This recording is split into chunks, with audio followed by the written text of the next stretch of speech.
Why do some leaders and companies command such deep loyalty, while others just don't? Think about Apple. You probably know people who will stand in line for hours for their products. Is it just because the products are good? Simon Sinek argues it's something much deeper. Most of us, and most companies, can easily explain what we do. Some can explain how we do it, but very few can clearly articulate why we do what we do. And that, Sinek says, is where everything starts. Sinek visualizes this with a simple idea called the golden circle. Imagine 3 concentric rings. On the outside, you have what? Your product, your service, your job title. The next ring in is how? Your unique process, your values, your differentiating factors. And right at the very center, the bullseye, is why. Your purpose, your cause, your core belief, the reason you get out of bed in the morning. Most companies market from the outside in. We make great computers. They're beautifully designed. Want to buy one? It's uninspiring.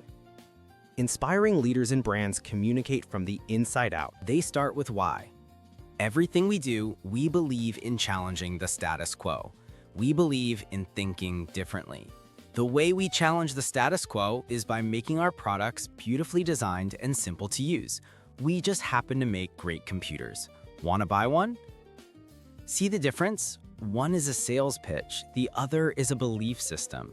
This inside-out approach taps directly into the part of our brain that controls decision-making and emotion. It's about inspiration, not manipulation. Manipulation is easy. Drop your price, run a promotion, use fear or peer pressure. You might make a sale, but you won't earn loyalty. That's a transaction. Inspiration, on the other hand, builds trust. When you communicate your why, you connect with people who believe what you believe. They don't buy what you do, they buy why you do it. Think about Martin Luther King Jr. 250,000 people showed up on the Mall in Washington in 1963. There were no invitations, no website to check the date. They showed up for themselves, not for him, but for his vision of America. He gave the I have a dream speech, not the I have a plan speech. He shared his why. And you don't need to convince everyone. Sinek connects this to the law of diffusion of innovation. You have your innovators and early adopters, then the majority, and finally, the laggards. The goal isn't to sell to the majority. The goal is to find the people on the left side of that curve, the ones who believe what you believe.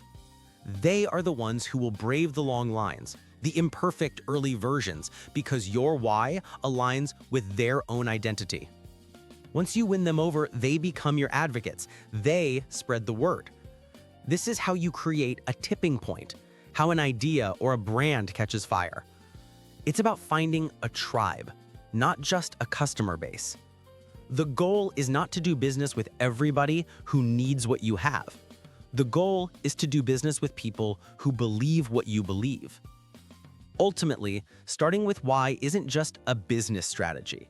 It's a framework for leadership, for building a career, for finding fulfillment.